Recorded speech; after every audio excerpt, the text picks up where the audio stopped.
Buku Aqsa ni basically kami cuba untuk ceritakan tentang Masjid Al-Aqsa secara spesifik lah. Okey, dan kami dah hantarkan buku ni kepada beberapa NGO yang memang dah sampai ke Masjid Al-Aqsa untuk kita sahkan maklumat-maklumat di dalamnya.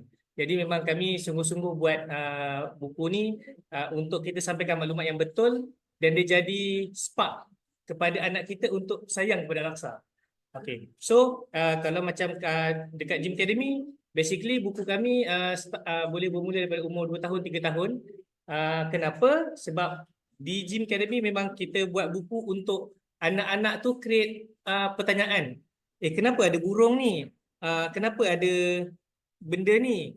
So untuk buku Gym Academy, selain kita menitik beratkan fakta yang betul, kita nak anak-anak tu ada sifat ingin tahu dengan buku tu. So dia jadi sayang dengan buku. Okay? So jadi ini adalah buku pertama. Dia ada 3 buku. Seperti nanti yang mungkin akan lalu kan. Akan ada 3 buku. So buku pertama ni memang kita ceritakan tentang Masjid Al-Aqsa. Yang masjid ini adalah harta umat Islam. Lepas tu ini adalah fakta-faktanya. Dia adalah kiblat pertama umat Islam. Apa daripada kiblat pertama dia akan pindah kepada Mekah pula. Selepas itu 3 masjid utama dalam umat Islam kan, Masjid Nabawi, Masjidil Haram, Masjid Nabawi dan juga Masjid Al-Aqsa. Okey, selepas tu dalam buku ni juga kita ada ceritakan sedikit tentang sejarahnya. Apakah nabi yang pernah berada di Masjid Al-Aqsa dan siapakah pemimpin ataupun pemerintah-pemerintah yang pernah berada dekat Al-Aqsa. Sebab itu specialnya Masjid Al-Aqsa ni dia ada lebih kurang 200 binaan di atasnya. Sebab apa? Sebab setiap pemerintah tu akan bina binaan mereka. Dia akan bina dia punya, orang kata apa, dia bawa culture dia lah kan. Contoh orang Islam, orang Tanah Melayu dia akan bawa apa? Culture kita lah, kita kan mestilah akan bina something dekat situ kan. So dekat Masjid Al-Aqsa ni special sebab banyak dia menjadi rebutan pemerintah-pemerintah.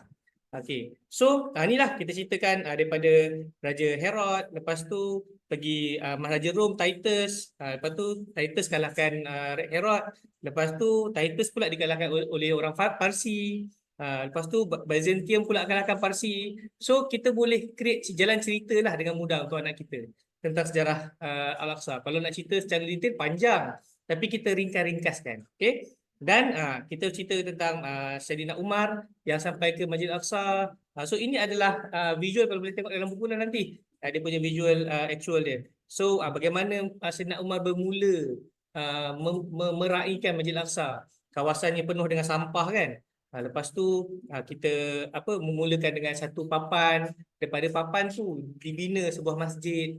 Okay, alright. So kita ada juga kenalkan pantun kat sini.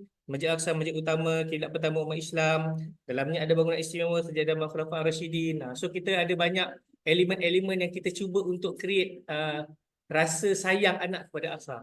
Okay, so macam mana anak nak visualize? Yang ni pun penting juga sebab anak-anak kita macam Masjid Al-Aqsa kat mana? So kita ceritalah, oh jauhnya daripada Malaysia ni kalau nak pergi 7,000 kilometer. Kan? So kena naik kapal terbang. So benda ni yang kita boleh create spark dan kita boleh tambah lagi ilmu lain dengan pada anak kita. Alright. So besarnya besar mana? Besar masjid Shah Alam ke? Besar masjid dekat area Puncak Alam ke? So ini yang kita boleh ceritakan lah. Besarnya lebih kurang 35 padang bola. Satu padang bola besar tak? Besar.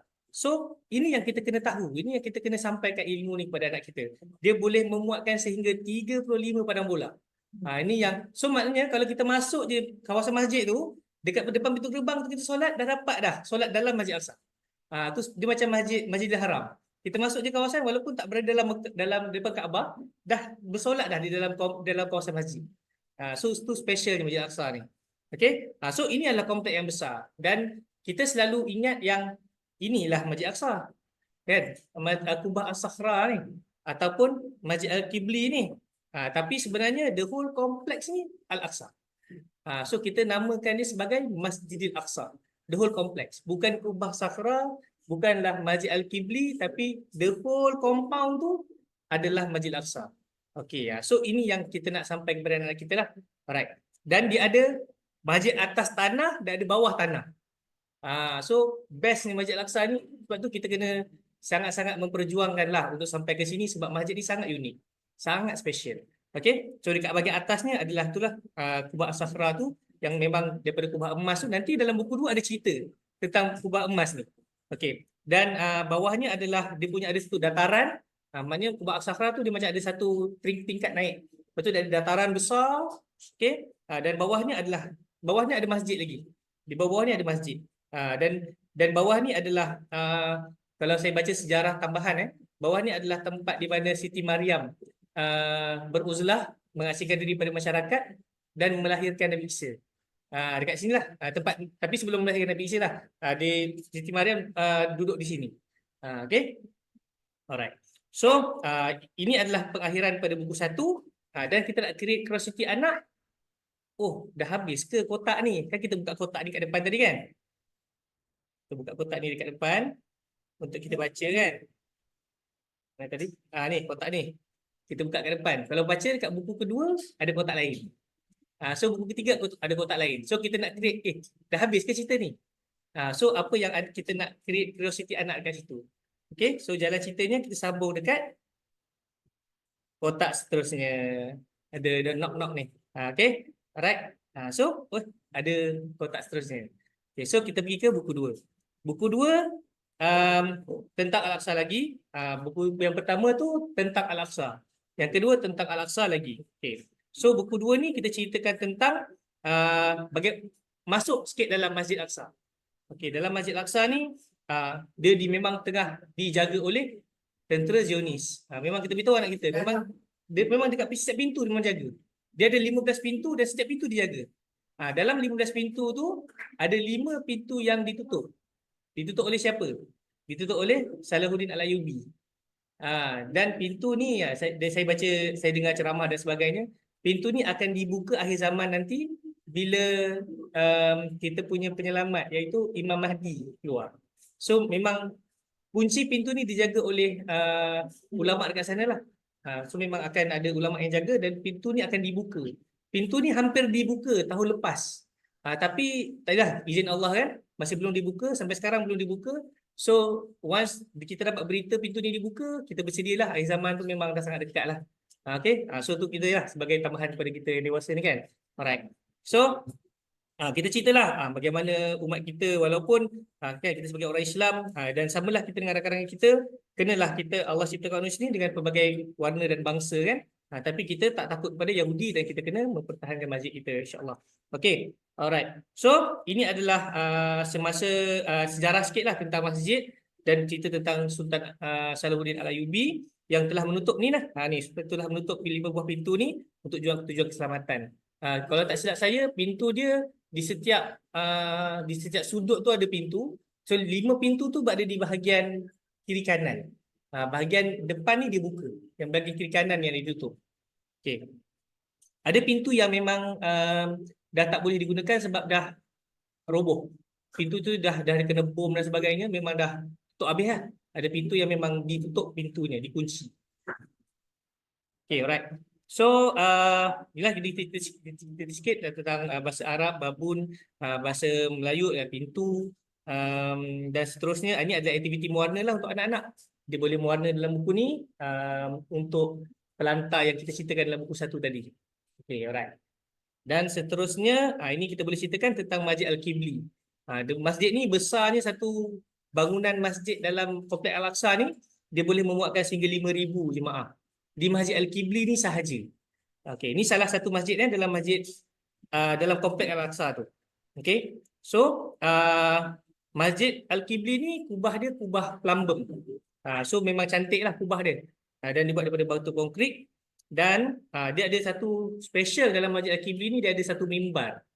Kalau kita baca bacaan tambahan, mimbar ni adalah dibuat sepenuhnya tanpa paku dan apa kata? Pakulah, tanpa paku. So kalau kita belajar sejarah, teknologi tanpa paku ni datang daripada mana? Datang daripada Nusantara. Daripada Nusantara. So kita kena baca tadi lagi lah. Mimbar Salahuddin Al-Ayyubi ni, kita boleh kata yang kita kaum Melayu ni ada sumbangan besar dekat Masjid Al-Aqsa ni. kita punya atuk nenek moyang dulu dah sampai dah. Dah memberikan satu kata apa? Satu tinggalan sejarah yang bernilai dah dekat situ.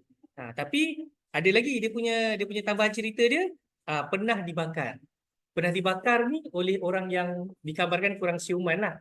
So tapi dibina semula lah. Dibina semula mimbar ni oleh pakar daripada Turki, Indonesia, Mesir, Maghribi, Syria dan Jordan telah bina semula dia punya mimbar ni. Okey. So ini adalah maklumat-maklumat yang kita boleh sampaikan pada anak kita. Okey. So Masjid Al-Qibli ni memang cantik lah. Dan kita ceritakan juga tentang Quba As-Sakhra. Yang ni yang kita selalu dimomokkan adalah Masjid Al-Aqsa. Dan sebenarnya Quba As-Sakhra ni adalah sebahagian sahaja daripada Kompleks Al-Aqsa. Okey? Okey. So memang Quba As-Sakhra ni adalah kubah yang dibina oleh Sultan siapa nama dia? Allahumma shalli ala Muhammad. Cuba Fik, ingat? Saya tak ingat lah. Tapi adalah Quba As-Sakhra ni adalah dibina oleh seorang sultan pemerintah dan setelah dibinanya bahagian ini ada lebihan duit. So duit tu nak diberikan semula kepada pekerja, nak diagihkan. Tapi semua pekerja tu tak nak terima. Apa dia orang buat? Dia dicairkan duit tu, dia dirham kan. Dicairkan duit tu dan duit itulah yang jadi salutan emas kubah ni. Sebab tu kubah ni jadi sangat-sangat cantik. Sebab dia adalah infak daripada semua pekerja yang menginfakkan setiap duit diorang. Duit lebihan tu. Okay. So memang jadi, sebab tu dia sentiasa, Zionis sentiasa me-emphasizekan masjid ni. Tapi dia adalah sebahagian sahaja daripada Masjid Al-Aqsa. Okay. Alright. So specialnya lagi kubah ni adalah kerana di bawahnya ada satu batu. Batu ni yang specialnya adalah tempat Rasulullah berpijak sebelum Mi'raj. So di sinilah tempat terakhir Nabi di bumi sebelum Mi'raj ke Sidratul Muntaha lah. Okey. So di sinilah destinasi terakhir Isra. Lepas tu Mi'raj ke atas kan. Okey. Dan dekat sini kita ceritakan lagi lah. Ada Masjid Qibli, ada muzium, terdapat muzium sebab 200 bangunan kan. Banyak sebenarnya, memang banyak. Ada sekolah, ada menara, ada perigi, memang macam-macam ada dalam Masjid Al-Aqsa ni. Okey. Dalamnya terdapat banyak koleksi berharga dan bersejarah. Dia ada satu muzium, muzium. Dia ada satu pustakaan. Dan sampai sekarang sehingga ke hari ini umat Islam tak dibenarkan masuk ke pusat tu, ke pustakaan tu sebab dikabarkan di situlah Nabi Sulaiman simpan semua koleksi sihir yang sihir disimpan di pustakaan tu. Yang itu yang Zionis tengah cari sekarang. Sebab apa? Sebab dia nak bersedia untuk menerima Dajjal. So dia nak ambil benda tu, nak bawa pergi Dajjal. So di perpustakaan ini ada banyak sangat monumen-monumen yang lama-lama lah. Nanti kita akan cerita dalam buku ni. Okay. Alright. So inilah ada Al-Quran yang memang ditulis oleh Sultan Mamluk. So memang ini adalah real memang ada dekat dalam Masjid Al-Aqsa tu. Okay. So di sini kita habislah buku 2 dan kita sambung kepada buku 3. Okay. Alright. So buku 3 kita akan ceritakan tentang masjid dalam Masjid Al-Aqsa ni dan juga kita akan cerita tentang bangunan-bangunan yang ada di dalamnya. Okay. Alright. So ada 3 masjid yang utama lah dalam Masjid Al-Aqsa ni. Masjid yang pertama adalah Masjid Marwani. Masjid Marwani ni masjid yang paling besar sekali. Kawasannya untuk bersolat. Tapi Masjid Marwani ni dia bukan bangunan tau. Dia duduk di bawah, tingkat bawah. Duduk di tingkat bawah Masjid Qibli tadi. Okay, so dia boleh memuatkan sehingga 6,000 orang. Okay, dan ada juga Masjid Buraq. Masjid Buraq ni adalah lokasi di mana Rasulullah mengikat binatang yang Rasulullah tunggang tu. Kan nama dia Buraq kan? Di sinilah lokasinya Rasulullah ikat Buraq tu. Okay? Dan lokasi ni juga dikatakan lokasi yang biasa Nabi sebelumnya yang pernah menunggang Buraq juga. Dikabarkan Nabi Ibrahim lah. Sebab Nabi Ibrahim pernah travel daripada Aqsa untuk berjumpa dengan Nabi Ismail dekat Mekah kan.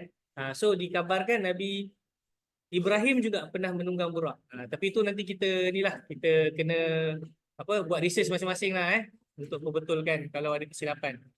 Okay. So Masjid Umar adalah masjid mana Sayyidina Umar bina, dan juga masjid ni sekarang dah tak berfungsi sebagai masjid lah, dah jadi sebagai klinik dan tempat menyimpan barang. Okey. Dan kita sentiasa doa lah yang kita akan sentiasa dapat pergi ke masjid ni pada waktu dia aman, insyaAllah. Okey, so ini yang saya kata tadi, dalamnya ada tempat wuduk. Tempat wuduk ada, selepas tu dia ada perigi kan, ada perigi, lepas tu dia ada tangki, perigi tangki. Bangunan dalamnya memang unik sebab dia tidak memfokus kepada satu-satu budaya.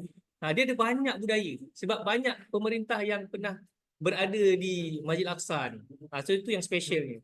Dia macam satu pusat muzium yang mengumpulkan banyak binaan-binaan lama. Tapi itulah kita harapkan masih ada lah kan, sebab sekarang ni pun dah kita dah tak boleh masuk lama dah, lepas tu dah berlaku banyak kekacauan dekat situ, peperangan banyak berlaku. So kita harapnya bangunan ni masih ada lah bila kita Allah izin pergi sana, insyaAllah.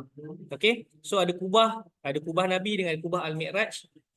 Lepas tu ada menara yang dibina oleh ni menara Bani Ghanim, mempunyai 120 anak tangga. Yang ni pula menara Morocco. Kan? So dia banyak jenis menara-menara yang ada dekat sana. Dan lepas tu ada menara Silsilah yang dibina pada tahun 1329. Ada menara Asbat pada 1599. Dan memang best, memang menarik. Kalau kita cerita pasal anak kita, dan kalau kita boleh cari kan, biasanya kat Google dah tak ada dah benda ni. So memang kita kena cari info macam ni, dan memang kami jumpa NGO yang pernah sampai dalam Masjid Al-Aqsa. Memang kita nak sahkan lah, insyaAllah. InsyaAllah information ni betul lah. Okay. Dan seterusnya, inilah ada 15 buah bangunan sekolah. Dalam kompleks asal ada 35 padang bola kan. Kalau satu sekolah tu besar, satu padang bola pun boleh buat 35 sekolah. Memang besar. Okay. So ada Madrasah Bakriyah, ada Madrasah Al-Umariyah. Kita tak sure dia masih ada ke tak. Mungkin bangunannya ada tapi tak digunakan dah.